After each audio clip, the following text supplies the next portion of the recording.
The massive view screen on the command bridge of Earth Defense Station Epsilon showed the stars against the black void of space. Captain Jun Kim stood with his hands clasped behind his back, his face lit by the blue glow of holographic displays. He had been staring at the same message for over an hour now, trying to find some hidden meaning, some weakness in the words. There was none. "Play it again," he ordered, his voice calm, despite the weight pressing down on his shoulders. The air in front of him shimmered, and the alien appeared once more. The Vorax commander looked almost insect-like, with smooth dark exoskeleton and 4 glowing eyes set in a triangular head. When it spoke, its mouth parts moved in strange patterns. "People of Earth," the translation scrolled beneath the image. "The darkness between stars belongs to the Vorax Confederation. Your expansion stops now. Surrender your outer colonies or face total destruction. You have 3 Earth days to decide." The message ended, and the bridge fell silent again. 20 senior officers stood frozen, the same thought in all their minds. War had come to humanity, and it had come from the darkness. Admiral Hannah Park, the highest-ranking officer on the station, finally broke the silence. "They think we are afraid of the dark." Her voice was steady, almost amused. "Have you noticed their attacks only happen during night cycles or power outages?" Captain Jun nodded slowly. "I have. They target our colonies when the lights go out." "A pattern," said Commander Tae-ho Lee, the station's tactical officer. He stepped forward, his tall frame casting a long shadow across the floor. "In every attack, they wait for darkness before they strike. Their ships use some kind of perfect stealth technology. No heat, no light, no signals we can track." Admiral Park walked to the main display and brought up images from the attacked colonies. New Mars, Proxima Station, New Horizon. All hit during their night cycles, all left in ruins. "The Vorax have been watching us," she said. "They see our cities glowing with light from space. They see our homes always bright even at night. They think we need light to function, to survive." A small smile formed on her lips. "They think darkness makes us weak." Lieutenant Jisoo Yang, the young communications officer, looked confused. "But most humans do prefer light. We evolved as daytime creatures." Admiral Park nodded. "True. But what the Vorax do not understand is that darkness never stopped humans from hunting." She turned to Captain Jun. "Contact Special Forces Command. Tell them to deploy the night hunters to all outer colonies immediately." Jun's eyes widened slightly. "The night hunters? They haven't been tested in actual combat." "There is no better time than now," Admiral Park replied. "This is exactly what they were created for." As the bridge crew rushed to carry out orders, Commander Tae-ho stepped closer to the Admiral. "The Vorax do not know what they have started," he said quietly. Admiral Park's face hardened. "No, they have no idea what humans are truly capable of when the lights go out." On the outer colony of New Horizon, the sun was setting over the main settlement. The colonists hurried indoors, fear clear on their faces. Since the Vorax attack 3 weeks ago that had destroyed the colony's main power plant, darkness had become the enemy. The settlement now operated on emergency generators that provided just enough power for basic life support and minimal lighting in the central buildings. The outskirts of the colony lay in complete darkness each night, abandoned to the shadows where the aliens might lurk. Unknown to the frightened colonists, a small transport ship landed silently in those very shadows, its stealth systems making it invisible even to the advanced Vorax sensors watching the planet. Sergeant Subin Choi was the first to exit the ship, her movements silent and precise. Though the landing zone was pitch black to normal eyes, Subin saw everything clearly through her neural interface. The world appeared in shades of green and blue, every heat signature standing out like a beacon. "Team check," she whispered into her comm unit. The device used frequencies that the Vorax could not detect, another advantage the aliens didn't know humans possessed. "Team Phantom in position," came the quiet response from Lieutenant Do-Yun Kang, whose squad had landed on the far side of the settlement. "Team Shadow ready," reported Corporal Min-Soo Park, whose people were already moving into the colony's abandoned industrial sector. Subin nodded, though no one could see the gesture in the darkness. Remember, the Voraks believe we are blind and helpless right now. We use that against them. No lights, no visible tech, no sound. We hunt as our ancestors did in perfect silence. Her squad of 12 specialized soldiers moved out, spreading through the dark outskirts of the colony. Each wore a black combat suit that absorbed both light and heat, making them nearly invisible. Their weapons were equally silent. Monomolecular blades, sound-suppressed firearms, and neural disruptors designed specifically to target Voraks biology. Subin had studied the aliens extensively during her training. The Voraks evolved on a planet with 3 suns, a world that never truly experienced darkness. Their natural adaptations to darkness were limited, which was why they relied so heavily on technology to operate in low-light conditions. "Movement ahead," whispered Private Han Bin Yu through the neural link. "I count 6 Voraks moving toward the colony center." Subin switched her vision mode, focusing on the heat signatures 30 meters ahead. The aliens moved with confidence, their own tech allowing them to see in the darkness. They carried weapons that could tear through building walls, and wore armor that protected against conventional firearms. They think they own the night. Subin thought with grim satisfaction. Time to change that. She signaled the team to encircle the Voraks patrol. The human soldiers moved like ghosts, placing themselves at strategic points around the aliens. Subin could hear her heart beating steadily in her chest, her breathing controlled and calm. This was what the night hunters had trained for, to turn humanity's ancient fear of darkness into a weapon. The Voraks patrol stopped near an abandoned housing unit, their leader making quick hand signals to the others. They were communicating through subdermal vibrations, a method they believed undetectable to humans. Subin gave the attack signal through the neural link, 3 quick pulses that her team felt rather than heard. The night hunters struck from all sides at once. Private Jinwoo Quan took the first alien from behind, his monomolecular blade sliding between armor plates to find the vital organs beneath. The Voraks died without making a sound. The other aliens noticed something was wrong when their comrade's neural signature vanished from their network, but by then it was too late. 2 more fell to silent shots from Corporal Eunji Ryu's special rifle, the ammunition designed to penetrate Voraks armor. The remaining 3 aliens switched to defensive positions, their natural bioluminescence flaring briefly, a fear response that only made them easier targets in the darkness. "The humans. They can see us," one transmitted to the others, the message intercepted by Subin's neural interface. "Not just see you," she whispered as her team closed in for the kill. "Hunt you." Within minutes, the entire Voraks patrol lay dead, and Subin's team had vanished back into the darkness they had mastered long before humans ever reached for the stars. On the colony's edge, Subin looked up at the night sky, where the Voraks ships hung in orbit, their commanders believing themselves invisible and invincible in the darkness of space. "You chose the wrong species to fear," she said softly to the stars. "Darkness never stopped humans. It just made us more dangerous."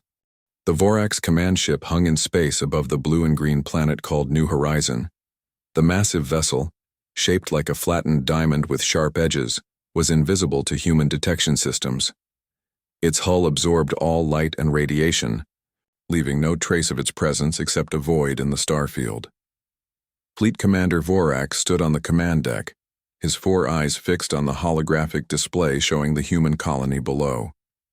3 more settlements had lost power in the last attack cycle. Their lights had winked out one by one, leaving them vulnerable in the darkness. "The humans scatter like small animals when darkness falls," said Second Commander Vortex, his mouth parts clicking with amusement. "Their need for artificial light makes them weak. Our warriors report they find little resistance." Vorax nodded, the motion stiff and alien. "This species is strange. They build their cities to push away the darkness, yet they have spread to many stars. A puzzle, but not an important one. Soon they will surrender their outer worlds, and we will add their resources to the Confederation." The communications officer interrupted with a sharp clicking sound. Commander, we have lost contact with Ground Team 7. The command deck fell silent. Vorax turned all four eyes toward the officer. Explain. They were in the human settlement called New Sol. They reported entering the dark zone 20 minutes ago. Then nothing. Vortex clicked his front legs together nervously. Perhaps there is interference from the planet's magnetic field. Negative, Commander. All other teams report clear communications.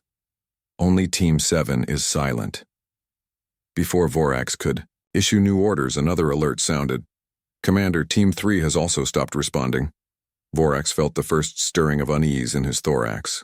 Show me their last known positions. The holographic display shifted to show the colony grid. 2 red dots blinked at opposite ends of the settlement. What is happening down there? Vortex asked, his voice lower now. Could the humans have found a way to see in darkness? Impossible, Vorax said firmly. Our intelligence is clear. Humans are daylight creatures who fear the darkness between stars. That is why they fill their worlds with light. A third alert sounded, and then a fourth. Captain Jinho Yoon moved through the darkened streets of New Sol like a ghost. No sound betrayed his passage. No light revealed his presence. Behind him, 11 other night hunters spread out in a practiced formation, each one invisible in the perfect darkness. The colony had been without power for 6 hours. The Vorax had destroyed the main generator with precise strikes, assuming this would leave the humans blind and frightened. They were half right. Most colonists were indeed hiding in their homes, afraid of what lurked in the shadows. But Jinho and his team were not afraid. They had trained for years in zero-light conditions, long before anyone knew the Vorax existed. Earth's special forces had always prepared for warfare in extreme environments. Total darkness was just another battlefield condition. Target acquired, whispered Lieutenant Yoonji Ryu through their neural link. The technology allowed them to communicate without sound, another advantage the Vorax did not expect. 4 Vorax soldiers entering the community center, east entrance. Jinho acknowledged with a simple thought pulse. His augmented vision, a combination of thermal imaging, echolocation processors, and neural enhancements, showed the world in shades of blue and green. The Vorax appeared as distinct heat signatures, slightly cooler than humans but still visible. They are searching for survivors, Yoonji continued. Moving in standard sweep formation. Jinho signaled the team to surround the building. Unlike regular soldiers, the night hunters used no laser sights, no illuminated displays, nothing that emitted even the faintest light. Their weapons were silent, their movements practiced to avoid even the subtle sounds of fabric against skin. Sergeant, Yunwoo Shim reached the community center first. He flattened against the wall beside the east entrance, a shadow among shadows. Inside, the Vorax soldiers moved with confidence, believing themselves invisible to human eyes. Jinho gave the attack signal. Hyunwoo slipped inside, his monomolecular blade already drawn. The weapon could cut through almost anything, including the gaps in Vorax battle armor. The first alien died without knowing what hit it. Hyunwoo's blade slid between armored plates and found vital organs. The Vorax collapsed without a sound. The second alien noticed something was wrong when its comrade's neural signature vanished from their network. It turned, weapon raised, but by then Jinho had already fired his sound-suppressed pistol. The Yao, special ammunition, designed specifically to penetrate Vorax armor, struck the alien in the head. It dropped to the floor with a dull thud. The remaining 2 Vorax moved back to back, their natural bioluminescence flaring briefly. A fear response that only made them easier targets in the darkness. The humans. They can see us, one transmitted. To the other, the signal intercepted by the night hunter's equipment. Jinho gave another silent command and his team attacked from all sides at once. The engagement lasted less than 10 seconds. When it was over, 4 Vorax lay dead, and the night hunters were already moving to their next target. Outside, Jinho paused to check the colony map in his neural display. 3 more Vorax teams were operating in New Sol, all unaware that they were being hunted. Team 2, North Sector, he ordered through the neural link. Team 3, West Perimeter. We will take the Central Plaza. As they moved through the darkness, Jinho thought about the irony of the situation. The Vorix had come from the darkness between stars, thinking it gave them power over humans. They did not understand that humans had mastered darkness long ago, not by evolving to see in it like the Vorax, but by turning it into a weapon. In Earth Defense Station Epsilon, Admiral Hana Park watched the reports coming in from all human colonies under attack. The pattern was clear and encouraging. The Night Hunters were succeeding beyond all expectations. 17 Vorix teams eliminated in the last 12 hours, reported Commander Tae-Ho Lee. 0 human casualties.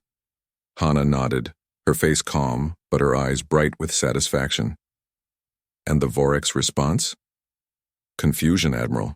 They are pulling back their ground forces on 3 colonies. Their communications show they do not understand how humans can function in darkness. Hana turned to Captain Jun Kim, who stood nearby studying the tactical display. The Vorax made a critical mistake, Captain, one that will cost them this war. What mistake, Admiral? Jun asked. They assumed our preference for light meant we feared darkness, Hana replied. They did not understand the difference. On the Yag main screen, more reports flashed in from distant colonies. Vorax forces retreating.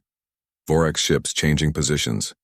The aliens were adapting, but too slowly. Humans did not conquer darkness by evolving to see in it like the Vorax, Hana continued.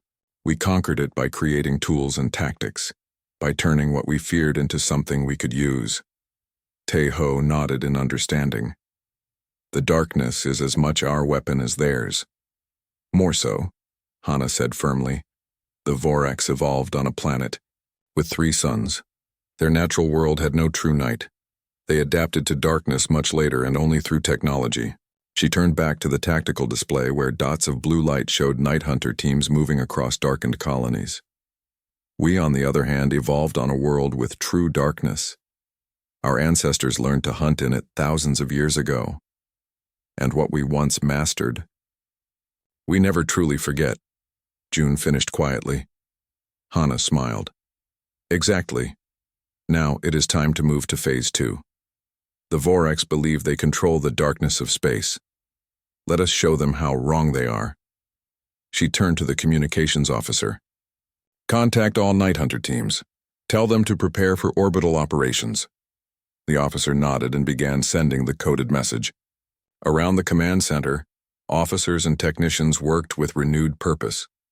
The tide of the war was turning, not in the light where the Vorax expected humans to make their stand, but in the darkness they thought was their domain. In the Issei, vast blackness of space, the Vorax ships continued their silent watch over human colonies, unaware that the hunters were about to become the hunted. Admiral Hana Park stood with perfect stillness as she reviewed the holographic battle reports. The large command center of Earth Defense Station Epsilon hummed with quiet activity around her. Officers moved between stations with purpose, their faces showing new confidence. On the main display screen, green dots representing human victories far outnumbered the red dots of defeats. 17 Vorax ground teams eliminated in the past week, Commander Tae-Ho Lee said, stepping up beside her. 0 human casualties among the Night Hunters. The outer colonies are reporting that Vorax ground forces are withdrawing to their ships. Hana nodded, her eyes never leaving the display. They are confused. Their entire strategy was based on the belief that humans cannot function in darkness. General Ji-Wan Kang, who had arrived from Earth Central Command just hours ago, joined them at the display. He was a tall man with deep lines on his face from years of service. The Vorax are regrouping, he observed, pointing to the changing patterns of alien ships. They are abandoning their scattered approach and concentrating their forces. They are adapting, Hana agreed. But too slowly. We need to push forward while we have the advantage. She turned to face the gathered military leadership. 20 senior officers from all branches of Earth's defense forces watched her with expectant faces. The Vorax made a fundamental error in their understanding of humanity, Hana began, her voice clear and steady. They saw our illuminated cities, our constant use of artificial light, and assumed we feared darkness. They were partially right. Many humans do fear darkness, yes, but that fear makes us dangerous. She gestured toward the display showing human colonies spread across a dozen star systems. We created tools, weapons, and tactics specifically because we were not naturally equipped for nighttime hunting, she continued.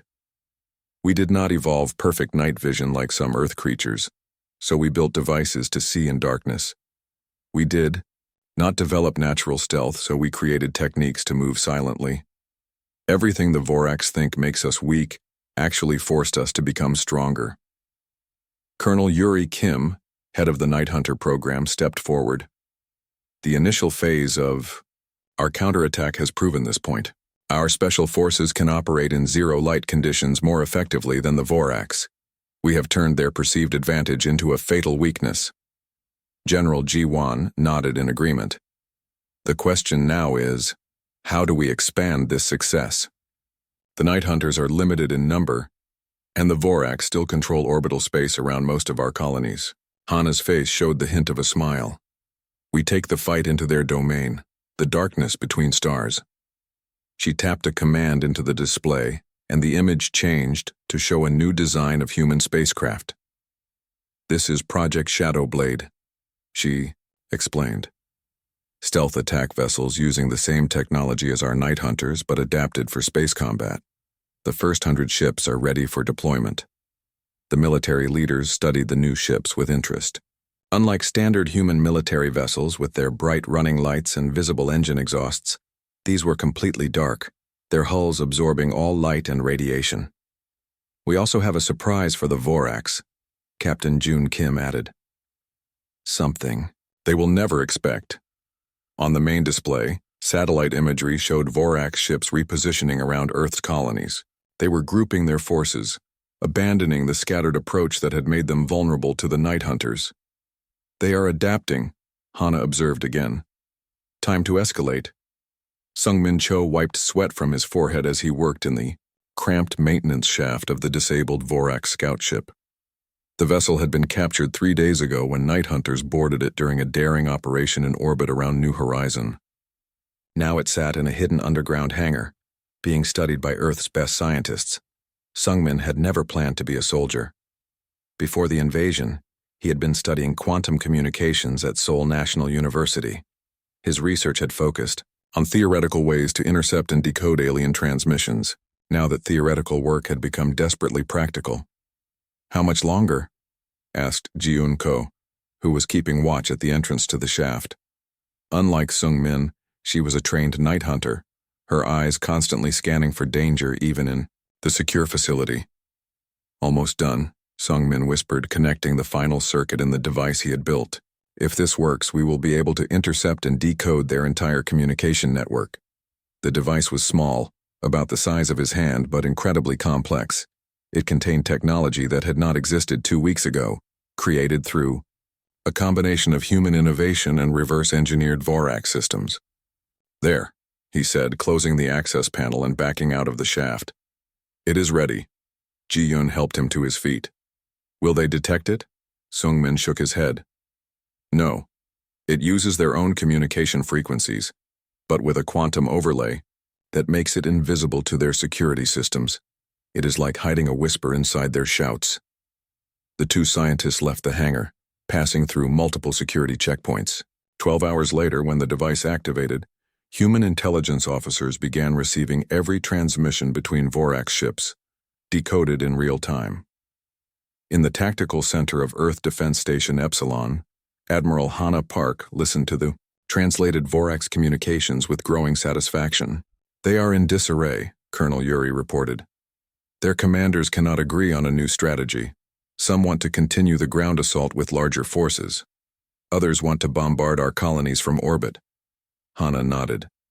And their Supreme Commander? Fleetu. Commander Vorax is calling for caution. He believes we have unknown capabilities they have not yet seen. He is right, Hana said. Show me the deployment status of Shadowblade. The tactical display changed to show the positions of the new stealth ships. They were gathering in the shadow of Earth's moon, invisible to Vorax sensors. The first attack wave is ready, Captain June confirmed. The second wave will launch in 6 hours.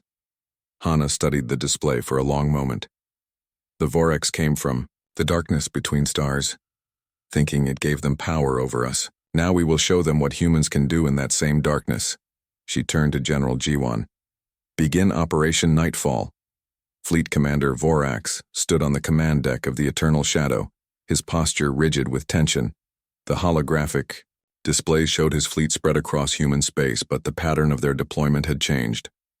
No longer were they scattered to attack many targets at once. Now they gathered in defensive formations. Our ground forces report that the humans can somehow see in complete darkness, Second Commander Vordex said, his voice tight with disbelief.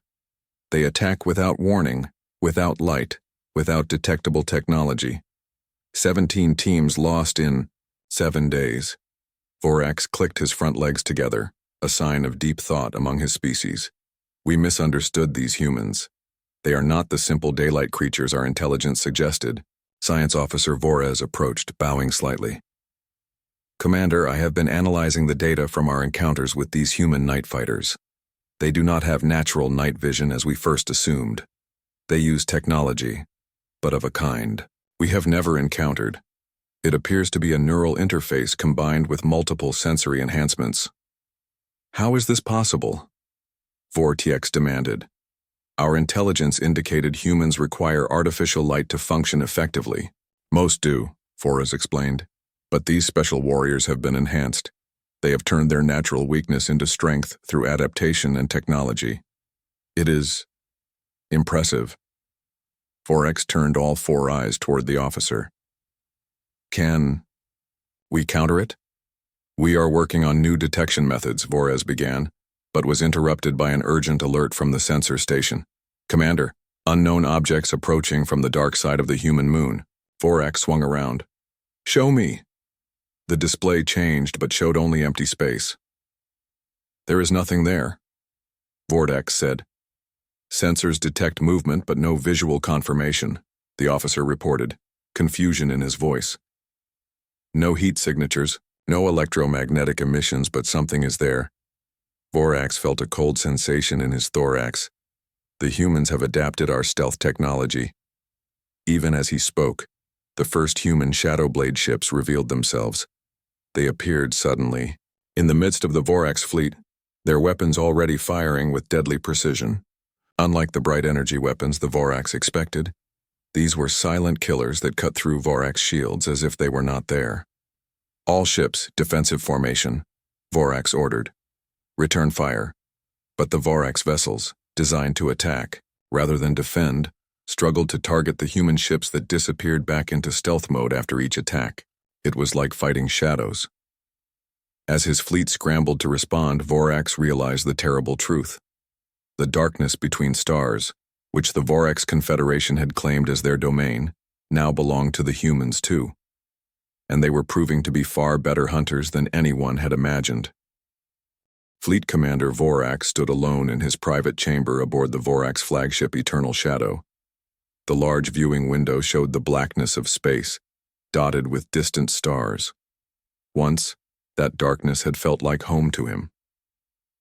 The Vorax Confederation had ruled the shadows between stars for centuries. No other species they encountered could match their mastery of stealth technology or their ability to strike from darkness. Until the humans. A soft tone announced the arrival of his senior officers. Vorax turned as Science Officer Vorez and Second Commander Vortex entered the chamber. Both officers stood with stiff postures, their 4 eyes lowered slightly in submission. Tell me how this happened, Vorax demanded without greeting. How can these humans function so effectively in darkness? Our intelligence indicated they were a species dependent on light. Science Officer Vorez stepped forward, a data tablet in his upper limbs. Commander, we have completed our analysis of human biology and history. We made serious errors in our initial assessment. The science officer activated the tablet, and a holographic display of Earth appeared between them. The planet rotated slowly, showing the day and night cycle. Humans did not evolve as daylight creatures like us, Voorhees explained.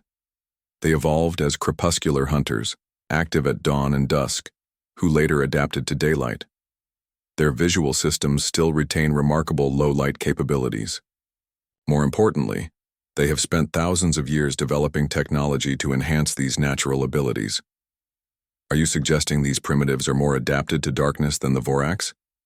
Voraks asked, his voice dangerously quiet. Not, naturally, no, Voorhees quickly clarified.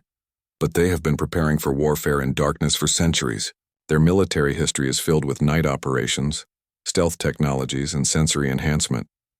We assumed their illuminated cities indicated fear and vulnerability to darkness. When in fact, Vortex added grimly, they simply prefer light for comfort, not survival. They do not need it to function or fight. The holographic display changed to show footage captured from Vorex ground forces before they were eliminated. The images were blurry, showing only brief flashes of movement, before the recording ended abruptly. These are their night hunters, Voorhees said. Special warriors with neural implants and advanced technology. They can see heat signatures, detect movement through sound waves, and communicate without speaking. They have weapons designed specifically to counter our armor and stealth systems. Vorak studied the images with all four eyes. And now they have adapted similar technology for space combat. He turned away from his officers to look out at the stars again.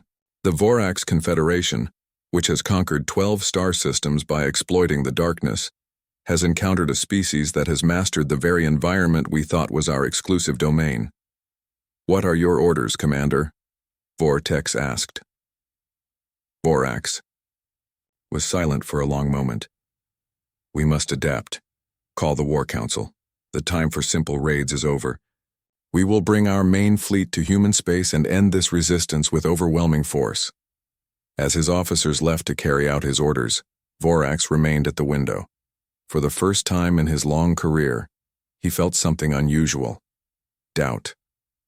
The darkness outside no longer seemed like an ally. It now felt like a place where unseen enemies might be watching, waiting to strike. The hunter had become the hunted. Major Seung-ho Bae checked his equipment one final time as the stealth transport approached the Vorax research facility. The orbital station hung in space above New Horizon, its dark hull barely visible against the blackness. According to intelligence gathered from the quantum entanglement disruptor, this facility was critical to the alien war effort. Here, they were developing more advanced stealth technology that might help them counter the human night hunters. 2 minutes to contact, the pilot announced over the neural link. No sign of detection. Seung-ho acknowledged with a thought pulse. Around him, 20 night hunters prepared for zero-gravity combat. Their suits were the most advanced ever created, combining the stealth technology reverse-engineered from captured Vorax ships with human neural interface systems. In the darkness of the transport bay, they were completely invisible to normal eyes. All teams, final check, he ordered through the neural link. Team Alpha, ready, reported Captain Ye Jin-han from her position near the airlock. Team Beta, ready, confirmed Lieutenant Dae Jung Choi. Team Gamma, ready, added Sergeant Moon Hee Kwan. Seung-ho nodded, though no one could see the gesture. Remember the mission objectives: secure the facility, capture research data, take prisoners if possible. The information in this station could help us end this war. The transport slowed as it approached the Vorax facility. Using technology adapted from the aliens themselves, the human ship matched velocity with the station while remaining undetectable to Vorax sensors. When they were less than 20 meters from the outer hull, magnetic grapples shot out silently, securing the transport to the station. Breach point secured, the pilot reported. Good hunting. Seung-ho gave the order. Begin Operation Nightfall. Night hunters moved with practiced precision. They cut through the station's outer hull using tools designed to make no noise and generate no heat. Within minutes, they had created an entrance and were moving inside the alien facility. The interior was dimly lit with a reddish glow that the Vorax preferred. To human eyes enhanced by neural implants, everything was clearly visible. Seung-ho led the way, moving through corridors designed for alien bodies. The layout matched the schematics they had studied, extracted from captured Vorax data. Life. Signs ahead, Yejin reported through the neural link. 12 Vorax in what appears to be the main research lab. Sung-ho signaled for the teams to split up. Team Alpha would secure the lab while Teams Beta and Gamma disabled the station's security systems and secured the escape routes. Release the gas, he ordered as his team approached the lab entrance. Special canisters attached to their suits released a colorless, odorless vapor into the station's air circulation system. The gas was harmless to humans but would temporarily disrupt the Vorax's abilities to detect subtle movements and sounds. It was another example of how humans had turned their understanding of alien biology into a weapon. Inside the lab, the Vorax scientists continued their work, unaware of the invisible predators approaching. The first sign that something was wrong came when the station's alarm suddenly went silent mid-wail. The security systems had been disabled by Team Beta. The aliens, suddenly alert to danger, reached for weapons, but it was too late. The night hunters were already among them, moving with silent efficiency. Some Vorax fired blindly into the darkness, their energy weapons briefly illuminating the space. These flashes of light gave the human soldiers perfect, targeting information while doing nothing to help the aliens see their attackers. In under 7 minutes, the facility was secured. Team Gamma reported that all escape pods had been disabled. Team Beta had control of the station's communications and life support systems. In the main lab, Sung-ho supervised as night hunters with scientific training began downloading research data. Look at this, Yejin said, gesturing to a workbench where several devices lay partially assembled. These appear to be prototypes of their next-generation stealth technology. Sung-ho examined the devices. They were smaller and more advanced than anything they had captured before. Load everything. Our scientists will want to study these. As his team gathered the alien technology, Sung-ho noticed something else. Diagrams of Earth's solar system on a Vorax display screen. The aliens had been planning something big. He downloaded the data to his neural interface for analysis. Major, Lieutenant Dae-jung called from across the lab. We found 3 Vorax scientists alive. They surrendered when they realized they could not escape. Sung-ho nodded. Good. They will provide valuable intelligence. He moved to the main communication console and prepared a message to Earth Command. Facility secured. Technology captured. Prisoners taken for interrogation. Send extraction team, as gay. The night hunters completed their mission, gathering everything of value from the Vorax research station. Sung-ho studied the alien diagrams more carefully. What he saw confirmed his suspicions. The Vorax were planning a major assault on Earth itself. They were gathering their main fleet, preparing to strike with overwhelming force. Send word to Admiral Park, he ordered. Tell her it is time for Phase 3. Outside the captured station, the darkness of space remained silent and seemingly empty. But to those who knew where to look, human stealth ships were gathering, invisible against the black void. The Vorax had claimed the darkness between stars as their domain, never imagining that humans would not only learn to fight in it but would make it their own. The hunters from Earth were ready for the final battle. The Grand Chamber of the Vorax Confederation Council was silent as 12 alien leaders read the message from Earth. Their long bodies were perfectly still, only the occasional twitch of their 4 eyes showing any reaction.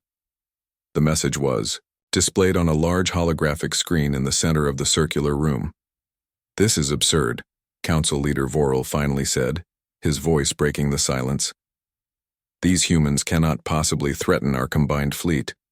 They think they can dictate terms to the Vorax Confederation? The human message was clear and short. Withdraw all forces from human territory within 48 hours, or face consequences. Second Counselor Vorel clicked her front legs in agitation. They have destroyed 37 of our ships and captured 5 research facilities. Their stealth technology now matches or exceeds our own. Perhaps we should consider their offer. Never, Vorel declared, rising to his full height. No species has ever defeated the Vorax in the darkness between stars. This is our domain. We will not surrender it to primitives who only reached space travel a few centuries ago. Fleet Commander Vorax, who had been summoned to the council meeting, stepped forward. "Council leader, I must advise caution. The humans have demonstrated capabilities we did not anticipate. They have adapted our technology and improved upon it. Their night hunters are unlike any warriors we have faced before." "You speak from fear, Commander." Vorel dismissed with a sharp gesture.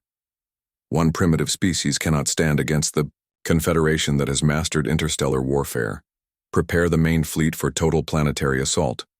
We will end this resistance by destroying their major population centers." Before Vorax could respond, an urgent alert sounded throughout the chamber. The chief sensor officer rushed in, her movements showing clear distress.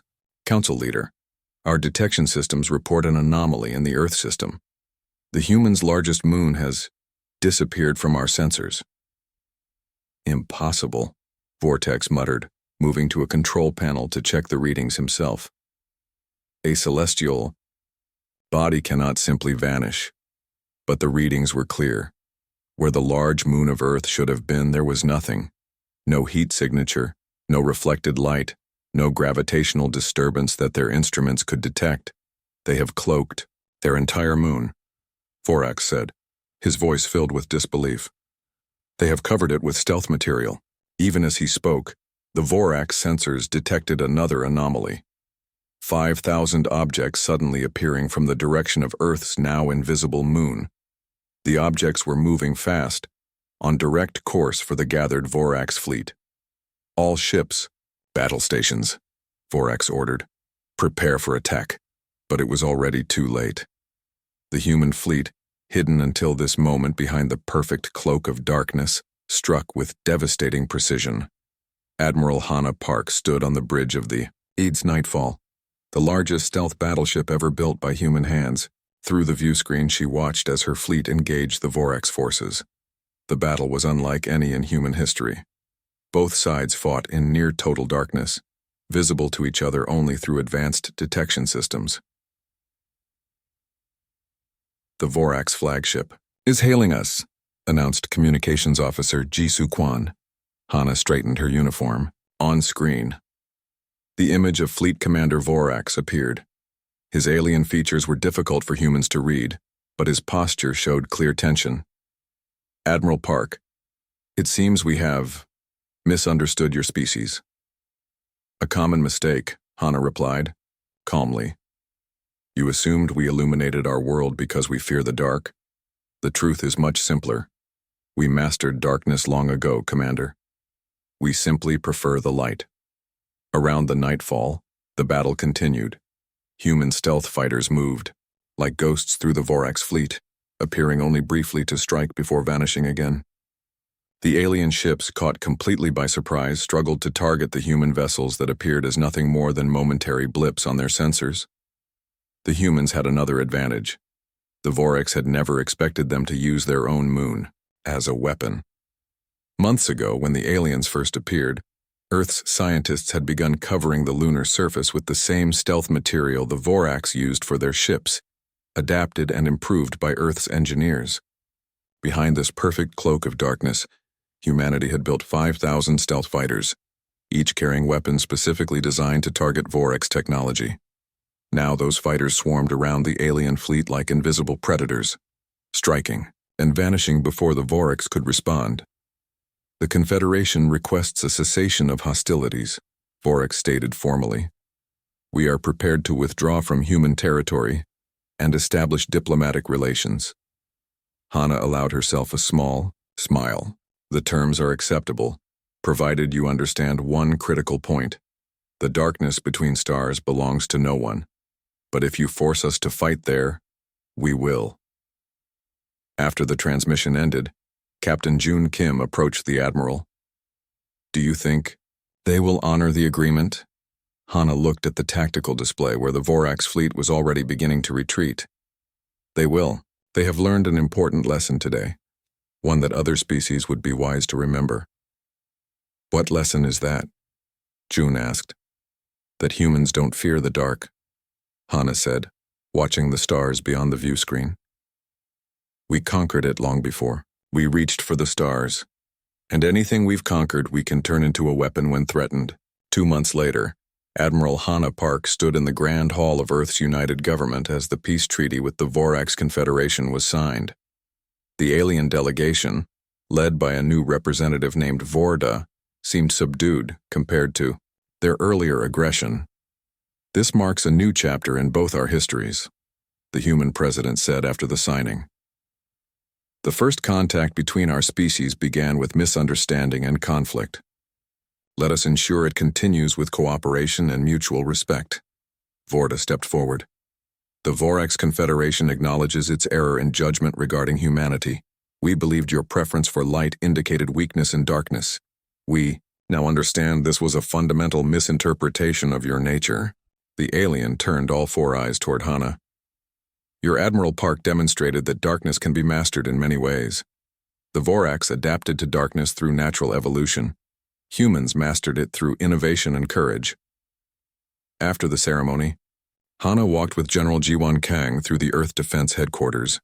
The building's large windows showed the night sky above, the stars clear and bright. "The Vorax have already shared impressive technology with us," Jiwan said. "Their faster-than-light drives are more efficient than ours. This conflict, terrible as it was, may have advanced human development by decades."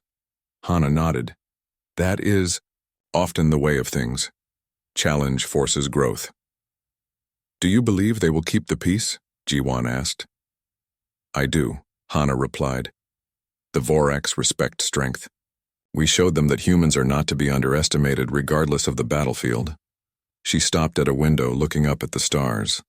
Somewhere out there, other alien species might be watching, making the same mistake the Vorax had made, judging humanity based on superficial observations, not understanding the true nature of the species that had fought its way from caves to the stars. "We should thank the Vorax in a way," Hannah said. "Thank them?" Jiwan asked with surprise. "Yes, their attack forced us to develop better stealth technology, to train more night hunters to push our capabilities further than we might have done on our own. They believed darkness was their advantage, but they helped us make it ours." In orbit above Earth, the Nightfall moved silently through the blackness of space, its advanced stealth systems making it invisible to all but the most sophisticated sensors. Aboard the vessel, a new class of night hunters trained for missions in the vast darkness between stars. They were humanity's guardians, ready to protect Earth's interests throughout the galaxy. Captain Jun Kim stood on the bridge, watching as a Vorax diplomatic vessel passed by on its way to Earth. The alien ship made no attempt to hide its presence, its running lights bright against the void. "They still don't fully understand," Lieutenant Yunji Ryu said, standing beside him. "Even after everything, they don't grasp what makes humans different." "What's that?" Jun asked. "The Vorax adapted to use darkness," Yunji explained. "But humans, we adapt darkness itself to serve our needs. That's something they may never comprehend." Jun nodded as he looked out at the stars. The darkness between them no longer belonged exclusively to the Vorax. Now it belonged to humanity as well. Not because humans had evolved to thrive in it naturally, but because they had done what humans always did when faced with challenges. They had innovated, adapted, and overcome. In the vast darkness of space, the human fleet maintained its vigilant watch, a silent reminder to the galaxy. Underestimate humanity at your peril.